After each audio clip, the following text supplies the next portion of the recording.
Hi viewers, welcome to our channel. ప్రస్తుతం మనతో పాటు సీనియర్ జర్నలిస్ట్ దామ బాలా సార్ వాటితో మాట్లాడదాం. నమస్కారం సార్. నమస్తే సార్, జూనియర్ ఎన్టీఆర్ గారు దేవరాజ్ సినిమా మరి ఎంతో ఎక్స్పెక్టేషన్స్తో ఈ మంత్ 27న రిలీజ్ కాబోతుంది సార్. అయితే ఇప్పుడు నందమూరి అభిమానులు ఈ దేవరాజ్ సినిమాని ఎలాగైనా ఫ్లాప్ చేయాలని చెప్పేసి పిలిపివ్వడం చూస్తున్నాం సార్.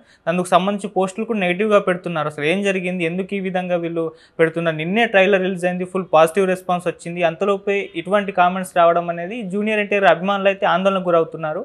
మరి ఏం జరిగింది, ఎందుకు ఈ విధమైన డిసిజన్ తీసుకున్నారు? మరి ఇదే నేపథ్యంలో ట్రైలర్ నేను రిలీజ్ చేశారుగా, ఏ విధంగా ఉంది సార్ మీ రివ్యూ ఏంటి ట్రైలర్ పైన? ట్రైలర్ రివ్యూ పోయే ముందు అసలు జూనియర్ ఎన్టీఆర్ని డిజోన్ చేసుకోవడం నందమూరి ఫ్యాన్స్ అనేది కనిపిస్తుంది. ఎందుకంటే ఇప్పుడు కొత్తగా మోక్షజ్ఞ రంగంలోకి వచ్చాడు.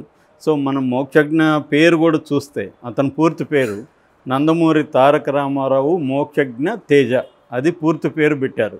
నిజానికి ఆ పూర్తి పేరు ఇంతకుముందు లేదు, మోక్షజ్ఞనే ఉన్నింది. ఇప్పుడు కొత్తగా నందమూరి తారక రామారావు కూడా యాడ్ చేశారు. అంటే ఎన్టీఆర్ మోక్షజ్ఞ అనేది పాపులర్ చేయబోతున్నారు.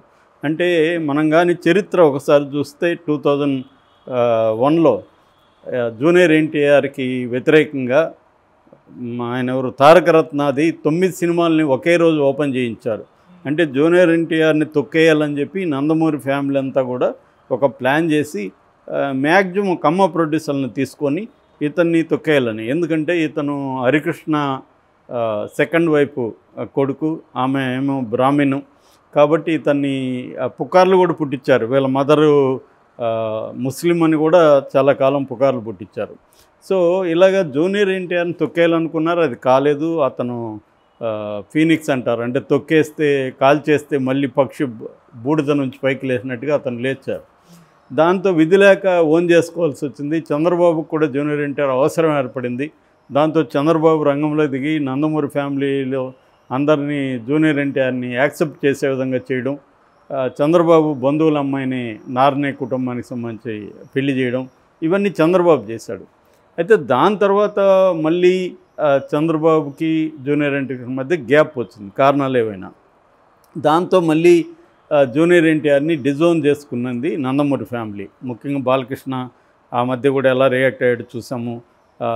పెద్ద ఎన్టీఆర్ వర్ధన్ సందర్భంగా బ్యానర్ని ఇప్పుడే తీసేయని మాట్లాడడం చూసాము. ఇలా ఘర్షణ అనేది మళ్ళీ పెరుగుతుంది. ఇది రాజకీయ వాతావరణం తీసుకుంది. ఎందుకంటే జూనియర్ ఎన్టీఆర్ డైరెక్ట్గా తెలుగుదేశానికి సపోర్ట్ చేయలేదు, సైలెంట్గా ఉన్నాడు. వైసీపీ వాళ్ళు జూనియర్ ఎన్టీఆర్ ఫ్లెక్సీల్ని అవన్నీ వాడుకుంటుంటే అక్కడ ఎక్కడ ఖండించలేదు. ఇలాగా జూనియర్ ఎన్టీఆర్ మీద తెలుగుదేశంలో చాలా అసంతృప్తి అనేది పెరిగింది. సో అట్లాగే శత జయంతి సీనియర్ ఎన్టీఆర్ శత జయంతికి పిలిస్తే కూడా ఇంటికి వెళ్ళి జూనియర్ ఎన్టీఆర్ రాకుండా మాలేను ఎక్కడికి వెళ్ళాడు.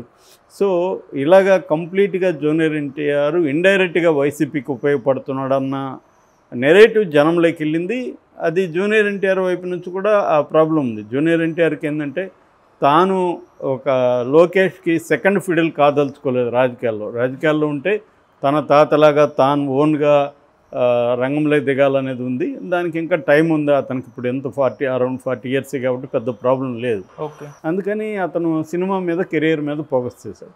అయితే ఇప్పుడు ఆంధ్రప్రదేశ్లో రాజకీయాలు ఎలా ఉంటాయో మనకు తెలుసు. ప్రతిదీ రాజకీయమే, రాజకీయం కాందేది అక్కడ లేదు. సో ఈ కాంటెక్స్లో ఇప్పుడు బాలకృష్ణ కొడుకు ఎప్పటి నుంచో మోక్షజ్ఞ ఎప్పుడు అంటూ వచ్చారు. మొత్తానికి ఇప్పుడు రంగంలోకి దింపారు. ప్రశాంత్ వర్మ డైరెక్షన్లో రాబోతుంది. ఆల్రెడీ మొన్న ఒక పోస్టర్ కూడా రిలీజ్ చేశారు, అతని స్టిల్ కూడా రిలీజ్ చేశారు. ఈ కాంటెక్స్ట్లో ఇప్పుడు దేవర రిలీజ్ అవగానే ఒక్కసారిగా, ఎందుకంటే దేవర సినిమా ఎప్పటి నుంచో వెయిటింగు, అది ఇప్పుడు సెప్టెంబర్ 27న రిలీజ్ అవబోతుంది.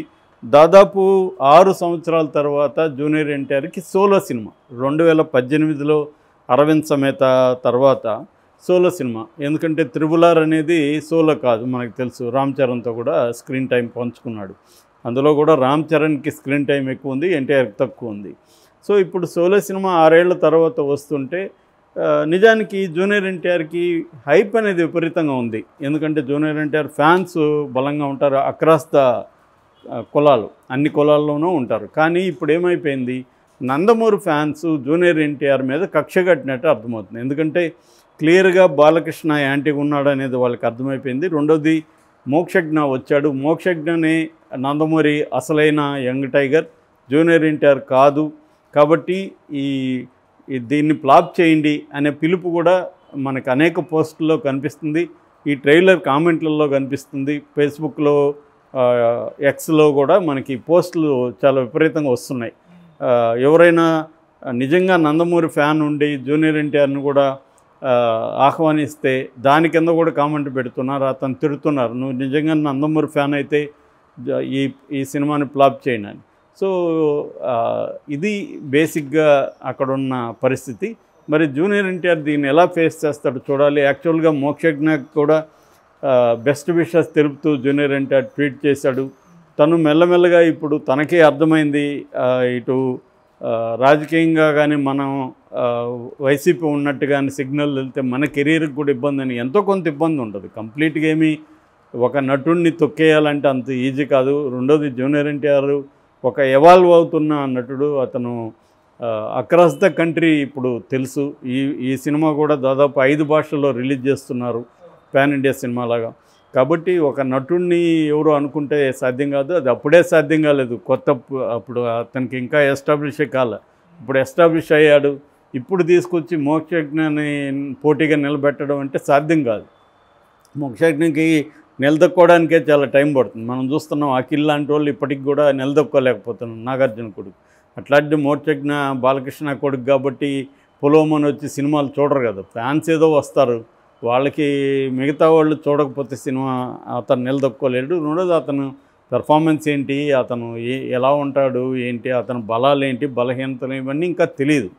ఏదేమైనా టైం పడుతుంది. ఇప్పుడు అల్లు అర్జున్ కావచ్చు, రామ్ చరణ్ కావచ్చు, జూనియర్ ఎన్టీఆర్ కావచ్చు, ఈ జనరేషన్లో వీళ్ళు చాలా డిసిప్లిన్తో హార్డ్ వర్క్ చేసి వచ్చిన వాళ్ళు. వీళ్ళని ఇప్పుడు ఒక్కసారిగా తొక్కేయాలంటే అంత ఈజీ కాదు ఎవరినైనా కూడా. అల్లు అర్జున్ కూడా పవన్ ఫ్యాన్స్ తొక్కేయాలని మెగా ఫ్యాన్స్ అనుకుంటున్నారు, కానీ అంత ఈజీ కాదు. ఎందుకంటే ఓన్లీ ఫ్యాన్స్ సంఖ్య ఎప్పుడైనా తక్కువే ఉంటుంది. వాళ్ళు హంగామా చేయడానికి, హైప్ క్రియేట్ చేయడానికి పనికొస్తారు. ఇది బేసిక్గా. ఇక ట్రైలర్ విషయానికి వస్తే ట్రైలర్ మీద మిక్స్డ్ ఒపీనియన్స్ బలంగా కనబడుతున్నాయి. అది కూడా ఈ జూనియర్ ఎన్టీఆర్కి వ్యతిరేక వర్గం విపరీతంగా, ఎందుకంటే తెలుగుదేశం మీడియానే బలంగా ఉంది మనకు. ఇటు డిజిటల్ మీడియా తీసుకున్నా, మెయిన్ స్ట్రీమ్ మీడియా తీసుకున్నా, ఇందులో కూడా ఈ రివ్యూలు యాంటీగా రాయడం అనేది మనకు కనబడుతుంది. కానీ నిజాన్ని ట్రైలర్ చూస్తే ట్రైలర్ బాగుంది, విజువల్స్ బ్రహ్మాండంగా ఉన్నాయి. కథ కూడా కొరటాల శివ ట్రైలర్లోనే చెప్పాడు. అక్కడ యాక్చువల్గా 3 క్యారెక్టర్ల మధ్య కథ నడుస్తుంది, దేవర, వర, బైర. సో ఈ 3 క్యారెక్టర్ల మధ్య మనకి నడుస్తుంది. దేవర వచ్చేమో సీనియర్ ఎన్టీఆర్, వర ఏమో జూనియర్ ఎన్టీఆర్ అంటే ఎన్టీఆర్ కొడుకు, తర్వాత ఏమో బైరా. సో అక్కడ ఒక దీవి, ఆ దీవిలో ఉన్న మనుషులు ఏం చేస్తారంటే సముద్రంలో వచ్చే షిప్పుల్ని దోచుకొని వాళ్ళు బతుకుతుంటారు. వాళ్ళకి భయం అనేది తెలియదు. అలాంటి దగ్గరికి దేవర వచ్చాడు. దేవర వచ్చి ఇది కరెక్ట్ కాదు, దొంగతనం కరెక్ట్ కాదు, కష్టపడి మీరు బతకాలి, సో భయం అనేది మీకు నేర్పిస్తాను అని చెప్పి అతను భయం అనేది వాళ్ళకి నేర్పించాడు. సో ధైర్యం అంటే బతకడానికి ధైర్యం తప్ప దొంగతనానికి కాదు కావాల్సిన ధైర్యం, కావాల్సింది బతకడానికి ధైర్యం కావాల్సిందన్న డైలాగ్ కూడా ఉంది. సో అంటే ఒక ఊరిని ఎస్టాబ్లిష్ చేయడం, ప్రకాష్ రాజ్ వాయిస్ ఓవర్లో వీళ్ళకి కులం లేదు, మతం లేదు, భయం లేదు అన్న డైలాగ్తో ఎస్టాబ్లిష్ చేశారు. అంటే వాళ్ళందరూ ఒక యూనిటీగా ఉంటారు, వాళ్ళకి కులం లేదు, మతం లేదు, అట్లాగే భయం కూడా లేదనేది యాడ్ చేశారు. సో ఇలాంటి వాళ్ళు బైరా నాయకత్వంలో, బైరా అంటే సైఫ్ అలీ ఖాన్, బైరా నాయకత్వంలో దోచుకుంటుంటారు. అప్పుడు దేవర వస్తాడు, వీళ్ళకి భయం అంటే ఏంటో నేర్పిస్తాడు. ఆ తర్వాత మొత్తం మారుతారు. అయితే ఈ క్రమంలో ఈ బైరాకి ఇతని వల్ల కంప్లీట్ నష్టం వచ్చింది. ఇతని నాయకత్వం అనేది పోయింది. ఇప్పటివరకు తిరుగులేని నాయకుడిగా ఉన్నాడు. దాంతో అతను ఇతనితో స్నేహాన్ని నటిస్తూ ఇతన్ని అదును చూసి చంపేశాడు. అంటే సముద్రంలో చంపేశాడని. సముద్రంలోకి వెళ్ళిన దేవర తిరిగి రాలేదు. 2 ఏళ్ళు అయిపోయింది. ఇప్పుడు అతని కొడుకు ఎన్టీఆర్, ఇతనేమో భయంకరమైన పిరికివాడు, అతి భయస్తుడు, రూపం వచ్చింది కానీ రక్తం రాలేదనే డైలాగ్ కూడా అమ్మాయి చెప్తుంది. సో ఈ క్రమంలో మళ్ళీ ఒక్కసారి అజయ్ క్యారెక్టర్ చెప్తుంది, ఆ దృశ్యం నన్ను వెంటాడుతుంది, సముద్రంలో నేను చూసిందని. మళ్ళీ దేవర వచ్చినట్టుగా మనకు అర్థమవుతుంది. సో దాని తర్వాత షార్క్ మీద రైడ్ చేస్తున్నట్టుంది ఎండ్ షాట్. సో ఇప్పుడు నిజంగా దేవరే మళ్ళీ ఈ ఊరికి వచ్చాడా, లేకపోతే దేవర కొడుకు వరని తన నాన్న ఆశయాలను నెరవేర్చడానికి తనే దేవరగా మారాడా అనేది సస్పెన్స్ సినిమా మన ట్రైలర్లో వదిలారు. అంటే ఒక దేవర, వాళ్ళ కొడుకు దేవర ఫెయిల్ అయిన చోట వర సక్సెస్ అయ్యడం మళ్ళీ అనేది బేసిక్ ప్లాట్. సో విజువల్స్ అయితే ఎక్స్ట్రాడినరీగా ఉన్నాయి. సముద్రం అనేది కూడా, సముద్రంలో చుట్టూ కథ అనేది కూడా కొంచెం కొత్తగా ఉంటుంది. అయితే నెగిటివ్ బ్యాచ్ ఏం చేస్తున్నారంటే దీన్ని ఆచార్య 2 అంటున్నారు. ఎందుకంటే అది కూడా ఒకే దగ్గర జరుగుతుంది, అది కూడా బయట నుంచి చిరంజీవి క్యారెక్టర్ వస్తుంది, అది పాదఘట్టం సోను సూద్కి దానికి మధ్య కూడా జరుగుతుంది, సిమిలర్గా ఉంది, అదే కథను దీంట్లో దించేశాడని కూడా అంటున్నారు. జనరల్గా కథలు అంతకంటే కొత్త కథలేమి ఉండవు. సో ఏదేమైనా ట్రైలర్ అయితే రెస్పాన్స్ అయితే బ్రహ్మాండంగా క్రియేట్ చేసింది. యాంటీగా కూడా ఎన్టీఆర్కి అంతే ఇది ఉంది. కాబట్టి ఇది నిజంగా ఛాలెంజ్. ఏమాత్రం బాగాలేకపోయినా